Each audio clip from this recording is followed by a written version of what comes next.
She was only 10 months old, a tiny soul with a radiant presence, full of love and light. Her giggles filled the room. Her small hands reached out with curiosity and trust. She had a mother who adored her, siblings who cherished her. But on one night, one horrifying, irreversible night, the precious life of Emmaleigh Barringer was ripped away in an act so monstrous, so inhumane, that it would send shockwaves through an entire community. And the most harrowing part, the person who took her life was the very one who should have been protecting her. Welcome to True Crime IQ. Thank you, my dedicated viewers, for your support. Thank you for subscribing and joining me on this journey as we explore the dark and complex stories that challenge our perceptions of trust, love, and betrayal. Be sure to subscribe so you never miss an update on our latest compelling narratives. Stay tuned. But then I must warn you, this story contains disturbing details that will unsettle even the strongest among us. If you have a weak heart, brace yourself, because what you are about to hear is not just a story. It is a nightmare that became someone's reality. Now, as we get into the story, let me ask you, why? Why would a grown man inflict such pain on a baby? What was she to him other than an innocent child, a soul untainted, undeserving of harm? The answers to those questions are not easy, and as we unfold this tragedy, you will come to see that some things in this world can never be justified. Some acts are so vile, so unforgivable, that no explanation will ever be enough. This is the story of Emmaleigh Barringer, a child who should have been laughing, playing, growing, a child who should have had the chance to live, a child whose life was stolen by someone who never deserved to be near her. And as we piece together the details of that night, ask yourself, how well do you really know the people around you? Because sometimes the most horrifying monsters are not the ones lurking in the shadows. They are the ones standing right beside you. Emmaleigh Barringer was a bright-eyed, sweet little girl. At just 10 months old, she had her entire life ahead of her. She loved to giggle, to play, and to be surrounded by family. A baby with an infectious smile, a bundle of joy that brought light to those around her. She had just begun taking her first wobbly steps, her tiny feet pattering against the floor as she eagerly explored the world around her. Her mother, Amanda Adkins, watched in awe as her youngest child flourished, reaching new milestones each day. Emmaleigh was born on the 4th Thursday of November, a Thanksgiving baby, a miracle. She had arrived 8 weeks early, small but strong. Her mother had held her close, promising to give her the best life possible. She was the youngest of 4, her older siblings, Nathaniel, Carly and Cameron, each taking turns doting on their baby sister. Their laughter echoed through the walls of their home, a home Amanda dreamed would be a safe haven for them all. But life hadn't been easy for Amanda. She had struggled, doing her best to provide for her children. She wanted more for them, a fresh start, a better future. And so she made a choice, a move that would set into motion a series of events she never could have foreseen. Amanda packed up her life and her children, leaving Maryland behind and settling in West Virginia. She believed she was making the right decision. She believed she was taking her children to a safer place. And then she met him. Benjamin Taylor was charming, handsome, attentive, the kind of man who could sweep a woman off her feet with sweet words and a reassuring smile. To Amanda, he was the missing piece, the man she had been waiting for. He wasn't just a partner. He was a presence, a figure who filled the empty spaces in her life. He played the role of a loving boyfriend, effortlessly, doting on Amanda and her children, making them feel like they were the center of his world. It didn't take long before she let him in, not just into her heart, but into her home. It felt right. It felt good. He was always there, always willing to help. He made her feel wanted, loved. And when he moved in, Amanda embraced the change wholeheartedly. They shared pictures together on social media, smiling, kissing, locked in each other's arms. To the outside world, they were a happy couple, a perfect little family. But the reality was far different from the illusion they presented. Benjamin Taylor wasn't the man he pretended to be. He had a past, a criminal record. It wasn't the worst, But it was there, a trail of red flags that Amanda either didn't see or chose to ignore. Burglary, violations of parole, a history that hinted at something deeper, something Amanda never imagined would one day touch her life in the most horrific way. Just months after meeting him, she had let him into her home, into the lives of her children. He was there, in the place she had built for them, in the space where her children should have been safe. But behind the mask of a loving boyfriend was something far more dangerous. And on October 3rd, 2016, the illusion shattered, a day that should have been ordinary, a day like any other, but it wasn't. A call to 911, a mother's frantic voice on the line, a baby that wasn't breathing, panic rising with every second that passed. Is she responding when you touch her? No. Is she breathing? No. Where are her injuries? Around her mouth, her nose. The nightmare had begun. Stay with us as we uncover the truth behind the horror. A mother's heartbreak, a town's devastation, and a crime so unthinkable, it would leave the nation reeling. What really happened to Emmaleigh Barringer? For Emmaleig's mother, Amanda Adkins, the morning of October 2nd began like any other. The air was crisp. A typical autumn morning in West Virginia. The house was quiet, except for the occasional stirring of her children. She had no idea that within hours her life would be shattered beyond repair. But the morning she thought would be just another day would become the darkest moment she would ever live through. Amanda had placed her sweet baby girl, Emmaleigh, in her crib downstairs. She trusted that her daughter was safe in the home she had built for her children. She had no reason to question anything. No reason to suspect that the man she loved, the man she had allowed into their lives, was about to commit an act so vile that it would defy all comprehension. Benjamin Taylor, or Benji, as she called him, had woken up early. He told her earlier that he was going to do the laundry. Just a simple household chore, nothing unusual. But as he made his way to the basement, he took Emmaleigh with him. To any normal person, this would seem harmless. A man taking a baby with him while tending to laundry. Maybe he wanted to keep her occupied. Maybe he didn't want her to cry upstairs alone. That's what any loving caretaker would do. But Benjamin Taylor was not a loving caretaker, and that was not why he took her downstairs. Amanda stirred awake not long after. She reached out, expecting to find Benji beside her, but the space was empty. A strange feeling washed over her. Something felt off. Her instincts as a mother kicked in, sending a small wave of panic through her chest. She glanced at Emmaleig's crib, expecting to see the tiny body of her daughter snuggled in blankets, but the crib was empty. A mother knows when something is wrong. It's an unshakable feeling, one that takes root deep inside, twisting and clawing at the gut. Without hesitation, Amanda got up. She called out Benji's name, her voice echoing in the stillness of the house. No response. Her pulse quickened. The basement. She hurried down the stairs, expecting to find them there, maybe folding clothes or playing. But what she walked in on would haunt her for the rest of her life. A moment that would replay in her mind every single night when she closed her eyes. A scene so horrific that no mother should ever have to witness. Nothing could have prepared her for the horror that awaited. In the dimly lit basement, there he stood. Benjamin Taylor, a grown man, standing half-naked over her tiny innocent child. Emmaleigh lay motionless beneath him, her fragile body exposed and lifeless. Amanda's breath caught in her throat.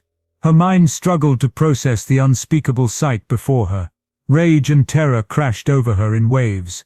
Her voice, once filled with love and warmth, erupted into something raw and primal. She demanded to know what he was doing. How could he possibly explain himself? How could any human justify such a monstrosity?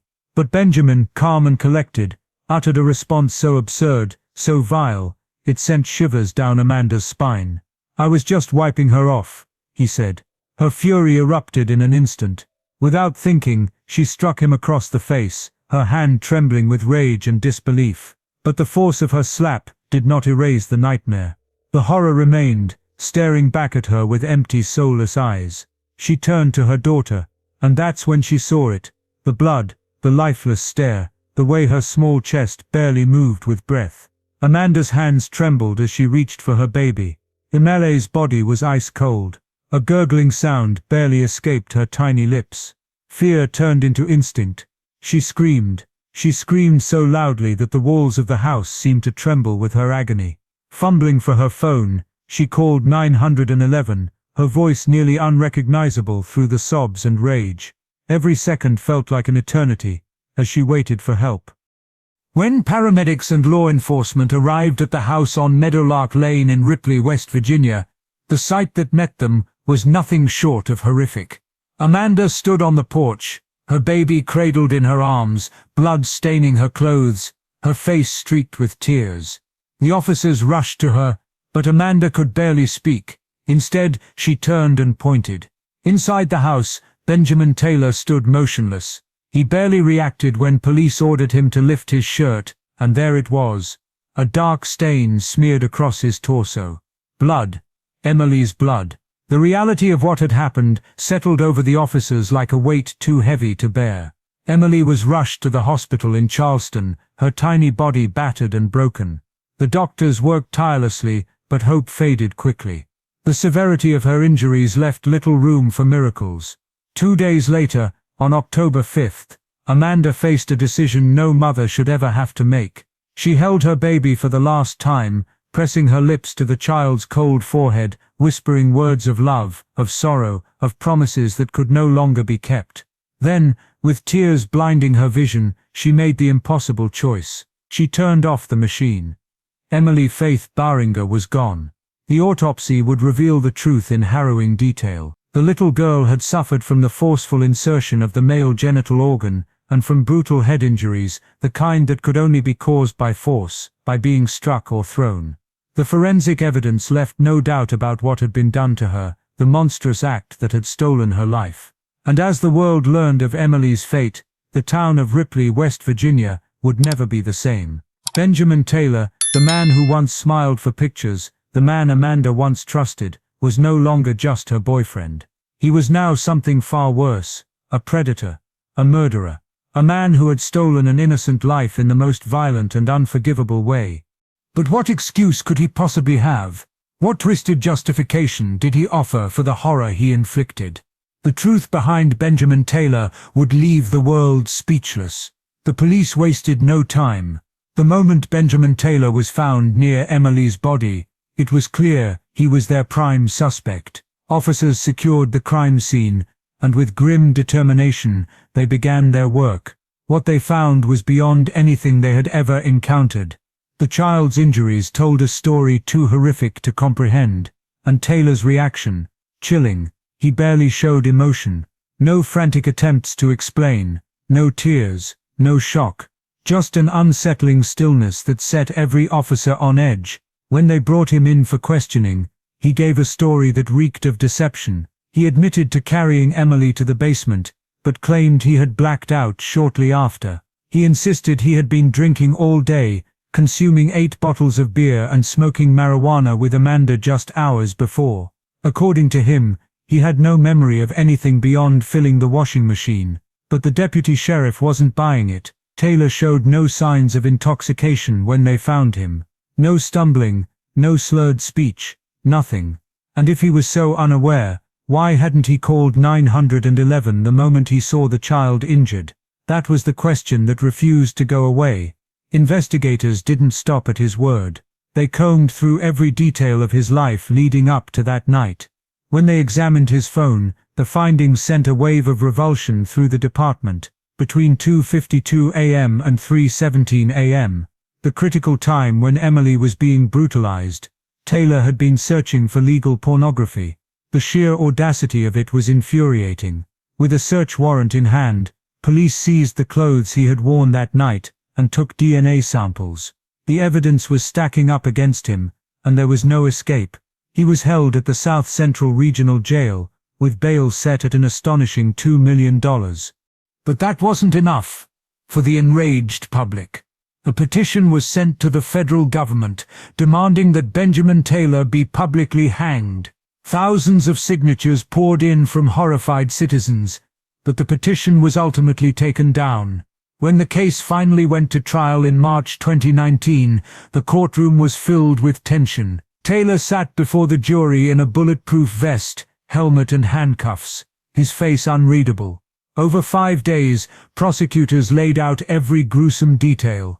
The evidence was overwhelming, yet some were still willing to stand by him. Among them were his longtime friend, his brother's girlfriend, the mother of his son, and even his parents. They painted a picture of a caring, supportive man who had never shown signs of aggression or perversion. His brother's girlfriend spoke of how he had helped her during a difficult pregnancy.